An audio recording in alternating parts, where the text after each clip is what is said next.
Everyone, welcome back to my channel ज़िंदगी अंबिका पे दिल से स्वागत करती मैं हूँ अंबिका।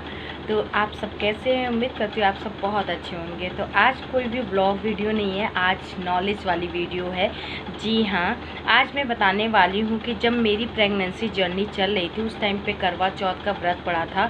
तो मैंने प्रेगनेंसी में किस तरीके से करवा चौथ को व्रत रखा हुआ था वही मैं बताने वाली हूँ। और आज ये भी बताने वाली हूँ कि अगर प्रेगनेंसी के शुरू का महीना जो होता है उस महीने से लेकर के नवा जो आखिरी महीना होता है नवा वाला, उस महीने तक की जितनी भी महिलाएं हैं प्रेग्नेंट हैं और गर्भवती हैं तो वो किस तरीके से करवा चौथ व्रत रख सकती हैं। और मैंने किस तरीके से अपने प्रेगनेंसी टाइम पे करवा चौथ का व्रत रखा था उसी पे आधारित है आज का वीडियो। आई होप आप लोगों के लिए हेल्पफुल होगा। कहीं ना कहीं मुझे लगता है मैं वही वीडियो लाती हूँ जो मैं खुद मतलब की रहती हूँ, या मुझे एक्सपीरियंस रहता है या मुझे नॉलेज रहता है, उसी पर आधारित मेरे सारे वीडियो रहते हैं। और मैं ब्लॉग वीडियो भी बनाती हूँ। अभी तक आपने मेरे ब्लॉग नहीं देखे हैं, प्रेगनेंसी जर्नी की सीरीज़ है पूरी, किस तरीके से मैं प्रेगनेंसी में घर के काम करती थी और क्या क्या मैं खाती थी, क्या थी मेरी ट्विंस प्रेगनेंसी की जर्नी, क्योंकि मुझे ट्विंस प्रेगनेंसी थी। वो सारा मैंने आपके साथ ब्लॉग के थ्रू शेयर किया है। अभी तक आपने नहीं देखा है तो प्लीज़ जा कर के वॉच करिए मेरे इसी चैनल पे। इसी पे आपको मिलेंगे सारे व्लॉग और मैं डेली व्लॉग डालती भी हूँ। तो कुछ इस तरीके से हैं। तो चलिए ज़्यादा देर नहीं करते और बातें करते हैं कि अगर आप प्रेग्नेंट हैं और आपको करवा चौथ का व्रत रखना है तो आप किस तरीके से रख सकती हैं करवा चौथ का व्रत और किन किन बातों का ध्यान रखना है। सारी बातें करते हैं खुल के। तो चलिए, अगर वीडियो अच्छा लगा हो तो लाइक ज़रूर करिएगा। चैनल पे आए हैं चैनल को सब्सक्राइब करना मत भूलिएगा। चलिए स्टार्ट करते हैं वीडियो। तो यहाँ पे आपको दिख रहा होगा ये मेरा जो करवा चौथ का व्रत था ना, ये 2021 का है। उस टाइम पे मेरी 3rd मंथ या 4th मंथ स्टार्ट हो गया था प्रेगनेंसी का। और उस समय 3rd मंथ जो होती है प्रेगनेंसी की बहुत ही कष्टदायक वाली होती है। उस समय वॉमिटिंग, जी मचलाना, उलझन छूटना, और मुझे इतनी प्यास लगती थी कि मैं क्या बताऊँ। और वॉमिटिंग भी उस टाइम मुझे खूब होती थी। लेकिन उस समय मुझे करवा चौथ व्रत रखना था क्योंकि छोड़ नहीं सकती थी। और कहते हैं कि पति वगैरह भी रख सकते अगर आप नहीं रख सकती। तो मुझे मेरे पति नहीं रह रहे थे तो मुझे ही रखना था, मन नहीं मान रहा था बिना व्रत किए। और डॉक्टर आपको बोलते हैं कि अगर आप प्रेग्नेंट हैं तो आप व्रत मत रखिए करवा चौथ का।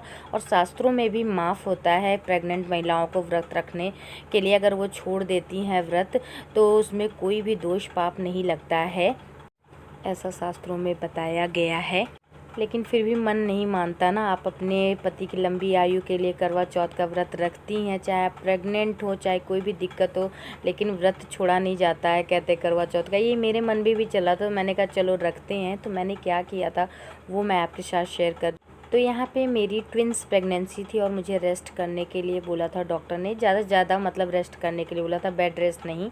और सीढ़ी वगैरह चढ़ना मुझे बिल्कुल मना था। इसी वजह से मैंने घर में करवा चौथ की पूजा की थी। अदरवाइज़ अगर करवा चौथ की पूजा होती है वो बाहर खुले जगह की जाती, बट यहाँ पे सरकारी क्वार्टर है तो यहाँ अवेलेबल नहीं है ना, बाहर कहाँ जाके करे। और छत पे चढ़ना भी मेरे लिए मना था क्योंकि 3rd फ्लोर पे था। तो इस वजह से मैंने घर में की थी पूजा करवा चौथ की।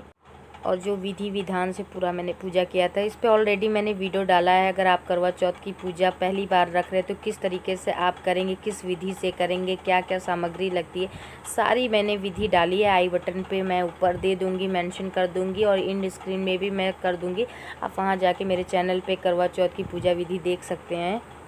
तो मेन टॉपिक पर आते हैं कि करवा चौथ में व्रत जो रखा जाता है रखिए। अगर आपकी रखने की इच्छा है तो सुबह सुबह आप 4 बजे उठ कर के डायरेक्ट आप मीठा कुछ खा कर के भर पेट पानी पी लीजिए।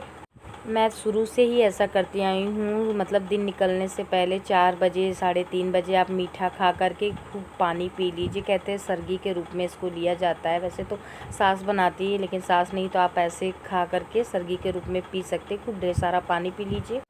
उसके बाद आपको दिन भर में फूड और फ्लूइड यानी तरल पदार्थ लेते रहना है। जैसे कि नारियल पानी हो गया, आप ले सकते हैं, जूस ले सकते हैं। इसमें मैंने अपने प्रेगनेंसी टाइम में जब करवा चौथ का व्रत रखा था ना, दिन भर में मैंने 3 बार नारियल पानी लिया था, 1 टाइम जूस लिया था। क्योंकि मेरी ट्विंस प्रेगनेंसी थी तो मैंने चाहती थी कि अंदर आपके अंदर एक बच्चा पल रहा होता है, उसको भी ज़रूरत रहती है ना।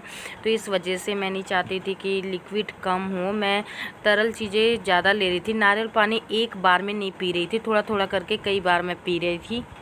तो मैंने लिक्विड ही चीज़ें ज़्यादा ली थी, जैसे जूस और नारियल पानी। आप इसके अलावा दूध भी ले सकते हैं, ताज़े फल भी ले सकते हैं, बट मैंने फल नहीं लिया था क्योंकि मैंने पूरा दिन अपना यही नारियल पानी, 3 नारियल पानी और 2 गिलास जूस में मैंने पूरा दिन निकाल लिया था अपना। और अगर आपका मन कर रहा है कि आपको जूस भी लेना नहीं है, कोई भी तरल पदार्थ, फ्रूट्स वगैरह कुछ नहीं लेना है, तो आपको अपने डॉक्टर से कंसल्ट ज़रूर करना चाहिए। वैसे भी मैं हमेशा कहूँगी, अगर करवा चौथ व्रत रखना चाह रहे हैं तो एक बार डॉक्टर से ज़रूर पूछिए। उसके बाद डॉक्टर आपको बताएंगे अगर मन नहीं मान रहा है फिर भी रहने के लिए। तो मैंने तो ये चीज़ किया था, तो मैंने तो निर्जल व्रत नहीं रखा था। पानी को छोड़ के मैंने नारियल पानी और फ्रूट जूस मैंने लिया था।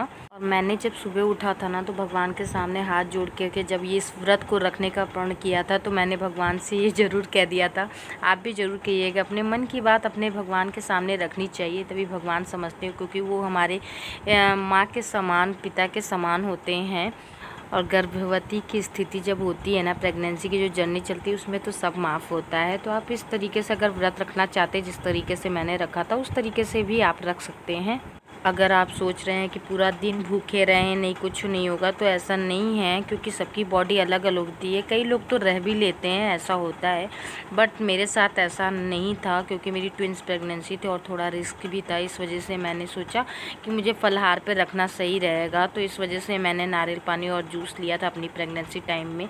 अगर आप प्रेगनेंसी टाइम में ज़्यादा देर तक भूखे रहते हैं ना, तो इसकी वजह से आपके पेट फूलने का, एसिडिटी का, मतली आना, मतलब उल्टी जैसा महसूस होना, असहज महसूस होना, चिड़चिड़ापन, ये सब आपको लक्षण दिखने लगते हैं। और ज़्यादा देर तक अगर आप भूखे प्यासे रहेंगे तो कोई मतलब दिक्कत हो सकती है, बहुत ज़्यादा तबीयत आपकी ख़राब भी हो सकती है। तो इस वजह से मैं तो यही सजेस्ट करूँगी, अगर आप व्रत रख रहे हैं और अपने डॉक्टर से कंसल्ट करिए। अगर डॉक्टर अलाउ कर रहे हैं तो आप फूड पे तरल चीज़ें, लिक्विड चीज़ें लेकर के आप पूरा दिन निकाल सकते हैं अपना। वैसे भी रात में चंद्रमा पूजा करने के बाद तो खाना खाना ही होता है। तो मैंने तो बता दिया कि आपको कि मैंने प्रेगनेंसी टाइम में 2021 में मैंने किस तरीके से करवा चौथ का व्रत रखा था। मैंने नारियल पानी और जूस पिया था। इसके अलावा अगर आप प्रेग्नेंट हैं, तो व्रत रह रहे हैं, तो आपको कुछ बातों का ध्यान भी रखना रहता है, कि आपको ध्यान रखना रहता है। कोई भी भारी सामान आपको नहीं उठाना रहता है, ज़्यादा काम नहीं करना रहता है। आप ज़्यादा से ज़्यादा उस समय आराम करिए, ज़्यादा बातें भी मत करिए। इससे ये होता है ना, थकान कम लगती है, प्यास कम लगती है, और कह सकते हैं समय भी जल्दी कटता है। मैं तो ये कहूँगी, अगर करवा चौथ का टाइम है तो उस पल को एंजॉय करिए, और नहीं कुछ है करने के लिए तो फिर सो जाइए, मैं तो यही कहूँगी। और फिर शाम में नहा धो करके 5 बजे के बाद फिर पूजे की तैयारी करिए। और शाम में खुद ब खुद एनर्जी आ जाती है, इतनी शक्ति होती है ना भगवान की पूजा पाठ में। और करवा चौथ तो पति पत्नी के रिश्ते को भी मजबूत करता है। तो इन बातों का ध्यान दीजिए, और इस तरीके से आप शुरू के महीने से लेकर 9वें महीने तक की जितनी भी गर्भवती स्त्रियां हैं, वो इस तरीके से फलाहार पे रख करके करवा चौथ का व्रत कर सकती हैं। और अब भी आपके मन में कोई सवाल है तो आप कमेंट्स में करके मुझसे पूछ सकते हैं। और चलिए फिर इसी के साथ इस वीडियो को यहीं पे एंड करते। वीडियो अच्छा लगा हो तो लाइक करना मत भूलिएगा, और फिर मिलते हैं आपसे एक नेक्स्ट वीडियो में इंटरेस्टिंग ब्लॉग के साथ। Bye bye everyone.